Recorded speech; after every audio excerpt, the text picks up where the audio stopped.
We had come to take it all for granted. The best and the brightest had produced the right stuff. America was king of the new frontier. When it came to putting people in space, we were #1.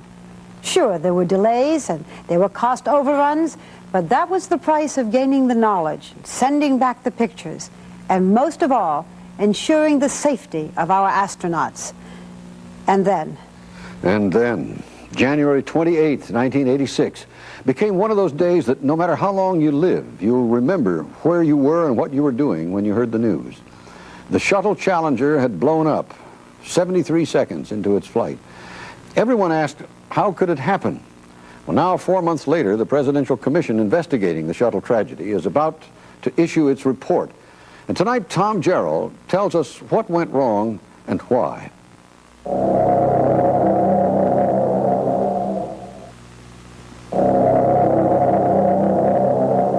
Good morning and welcome to our series of background briefings on Space Shuttle Mission 51L. Just a little overview of the flight. Launch date is January 22nd on orbiter OV-99, the Challenger.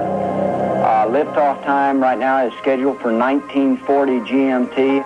Nominal into-mission landing time is 6 days, 0 hours and 34 minutes MET, and that's about 2 o'clock in the afternoon Central Standard Time.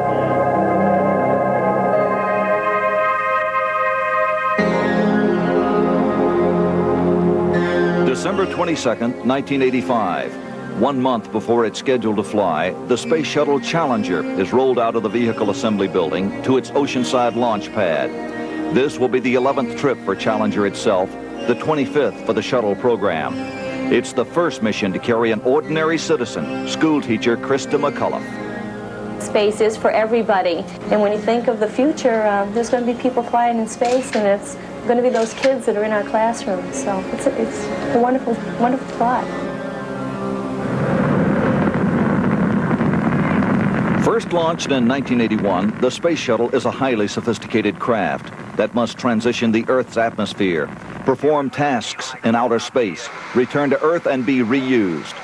In order to become commercially successful, the flight schedule had become increasingly ambitious. 9 flights in 1985, 15 scheduled for 1986. But behind the routine, a system under increasing strain. In other words, once this one gets launched, for example, you don't even have a time to wipe your brow, you know. You got another one coming right behind you, you know. So you got to make... Vince Vanderberg, Space Shuttle Ground Crew Supervisor. And yes, I mean, this bang, bang, back and forth with no let-up. The system had also been weakened by other factors. A manpower shortage affected many key areas, including quality control. This was a problem for us many times, that jobs were basically held up or slowed up because of no quality control. A spare parts shortage forced workers to cannibalize other vehicles for parts. We robbed one vehicle to fly another. You may have one item to support 4 vehicles. So you got to go find the damn thing. And sometimes this is actually what we do, find. And this isn't the way that system should be. NASA was launching an extremely complex machine on an accelerating schedule, but the support system had deteriorated. One member of the Presidential Commission would later report that it had become a blueprint for disaster. The images from space mask a range of very serious problems, accidents waiting to happen. One of the most serious problems involved the rocket boosters, designed to be reused after each flight. The joint that connects the segments of the rocket booster is a system in which the upper segment fits into the slot of the lower segment. The joint is completed by 2 rubber O-rings. After rocket ignition, the explosive pressure causes the segments to bulge, enlarging the gap in the joint. By that time, the first O-ring is expected to have moved into position, sealing the gap. If the gap does not seal, hot gases from the booster could leak out, leading to a catastrophic accident. The Presidential Commission would later find that the joint was flawed, and there were warnings about it 9 years ago. In this 1977 memo, NASA engineer William Ray states, the joint is unacceptable and recommends redesign. And in this 1979 memo, Ray cites concerns that the O-ring was being asked to perform beyond its intended design. But despite these and other warnings, the problem was never corrected.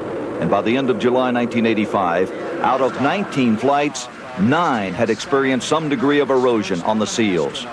In a July 31st, 1985 memo, Morton Thiokol engineer Roger Beaujolais urged immediate action. He recently read the memo at a presidential commission hearing. It is my honest and very real fear that if we do not take immediate action to dedicate a team to solve the problem, then we stand in jeopardy of losing a flight along with all the launch pad facilities. Richard Cook was a budget analyst with NASA in the summer of 1985. A plan was developed to make a repair that was not going to be implemented for well over a year. And I think during that time, people were just going to kind of hope that nothing went wrong. January 23rd, 1986. Unaware of the problems with the booster joint, the crew of Flight 51L lands at the Kennedy Space Center to prepare for launch. There have already been 4 launch delays, caused in part by record delays on the previous flight. Launch is now scheduled for Sunday, January 26th. The commander of the flight is Dick Scobie. It's a real pleasure to be at the Cape, to come down here and participate in something that the Cape does better than anybody in the world, and that's launching space vehicles. A decorated Air Force pilot, Scobie served a tour in Vietnam. This is his 2nd mission on the shuttle. A lot of folks down here Pilot Mike Smith. We understand it's ready to go, and we're looking forward to going to fly. Smith, who grew up on a chicken farm in North Carolina, was also a decorated pilot and served in Vietnam. This is his first journey in space. Mission Specialist Ron McNair. We look forward to launching from the Cape first of all, and returning here a few days later. McNair, who had picked cotton as a boy in South Carolina, received his doctorate in physics from the Massachusetts Institute of Technology. He had flown on the Challenger in February 1984. Mission Specialist Judy Resnick. Born in Akron, Ohio, Resnick received a doctorate in electrical engineering. She flew on the shuttle Discovery that was launched in August 1984. Mission Specialist Ellison Onizuka. Onizuka grew up on the Kona coast in Hawaii and is an aerospace engineer. This is his 2nd space flight. Payload Specialist Greg Jarvis. Born in Detroit, a satellite engineer with Hughes Aircraft. And finally, school teacher Krista McCullough. And I just hope everybody tunes in on day 4 now to watch the teacher teaching from space. I'd like a teacher at Concord High School in Concord, New Hampshire. Krista McCullough was chosen by NASA as the first ordinary person to fly in space. Coming out! Monday, January 27th, 6:45 a.m. The flight crew of the Challenger leaves for pad 39B.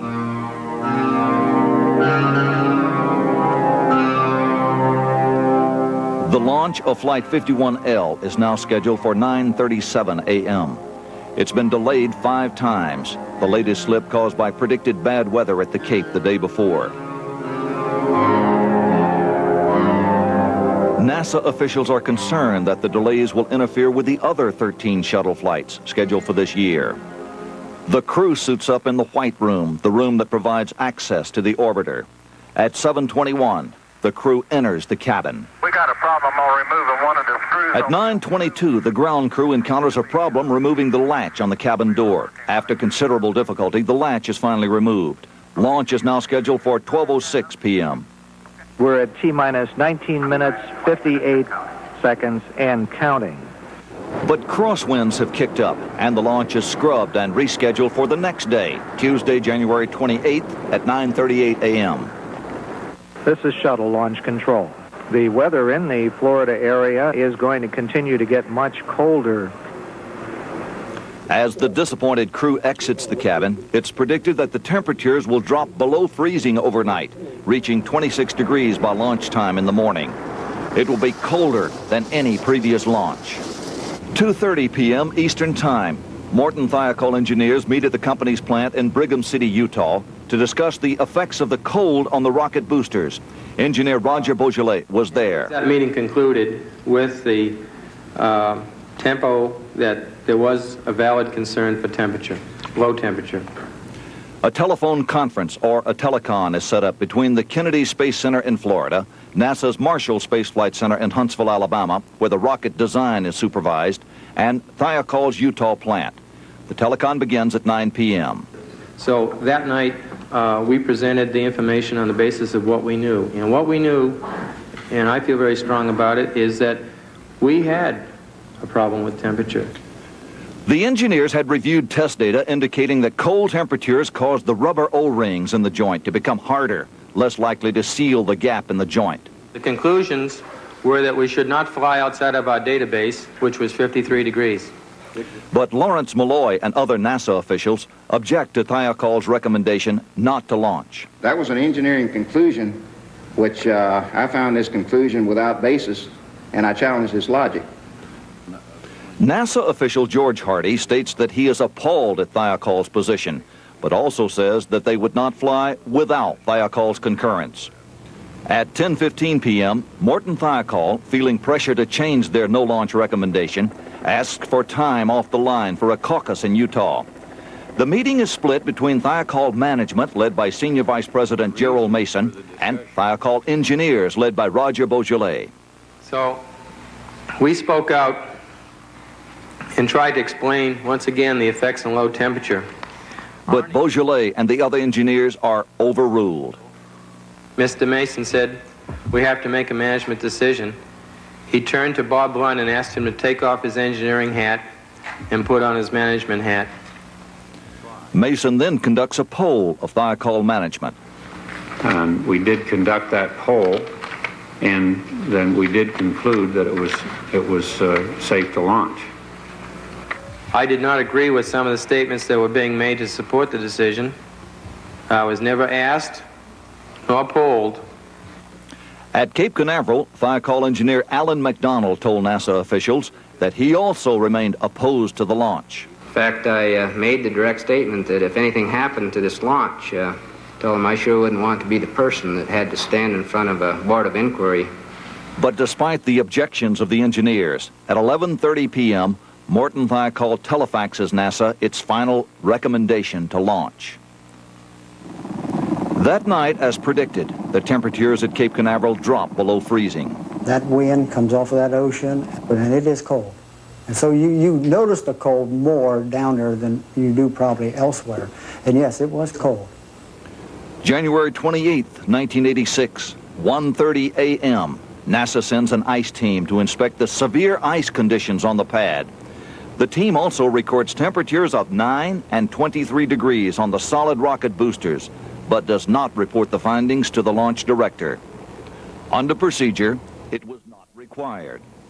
This is shuttle launch control at T-minus 2 hours, 28 minutes and counting. Here comes the 51L flight crew. 7:48 a.m. The countdown proceeds. As the flight crew once again leaves for the pad, there's continuing concern about the ice conditions. One contractor, Rockwell, continues to oppose launch. We still are at a position, and it's a bit of a Russian roulette. 8:13 a.m. The crew arrives at the White Room. A member of the closeout crew presents the teacher with an apple. At Concord High School, students are preparing to watch the launch in the auditorium. All my faith was in NASA. I didn't think that they'd ever launch anything that they weren't sure about, especially when they had, passengers. 9:04 a.m. The crew cabin is sealed. A senior NASA management meeting gives the final go for launch. Rockwell's concerns about the ice are inadequately communicated. The effects of the cold on the solid rocket boosters is not discussed. The Presidential Commission later revealed that NASA's lines of communications were poor, that crucial life and death decisions were not reaching senior management levels. Good morning, Krista. Hope we go today. Good morning. Hope so too. There's so much happening in the auditorium. There's so much buzzing, At Mission Control Houston, the flight director is Jay Green. We were in the flow from the countdown the day before, and everything was right. This is the walkway used by the astronauts to climb in the vehicle, and that arm can be put back in place within a... The ascent probably excites me more than anything because it's so much happening in such a short period of time. T-minus 2 minutes and counting. The liquid hydrogen... They're going to try to use the booster rockets and get it up into the orbit, but if things fail, they can land, which is a nice feeling. T-minus 15 seconds.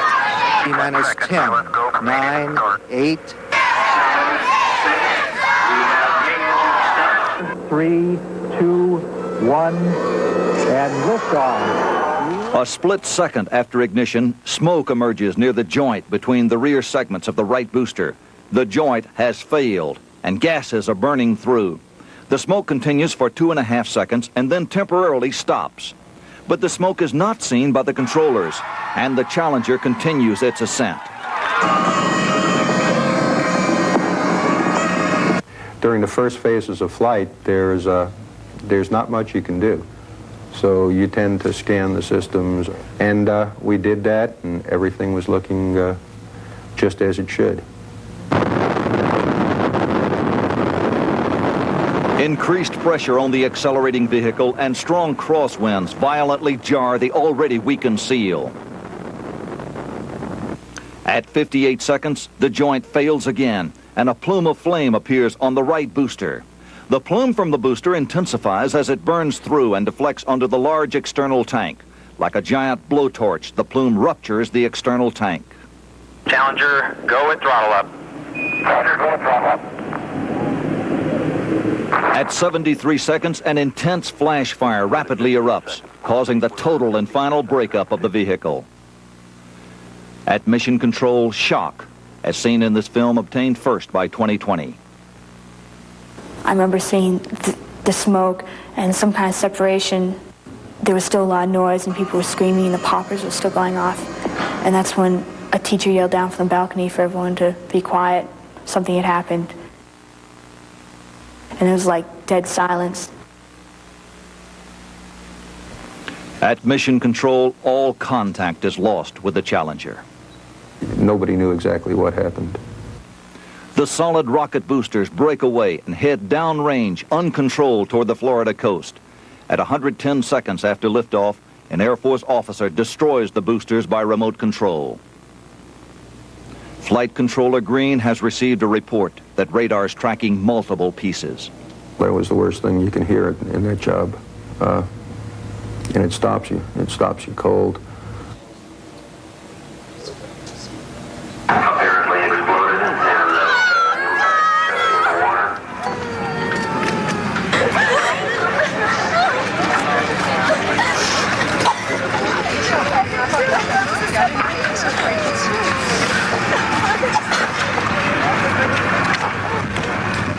Green asked his colleagues, was there any sign of trouble?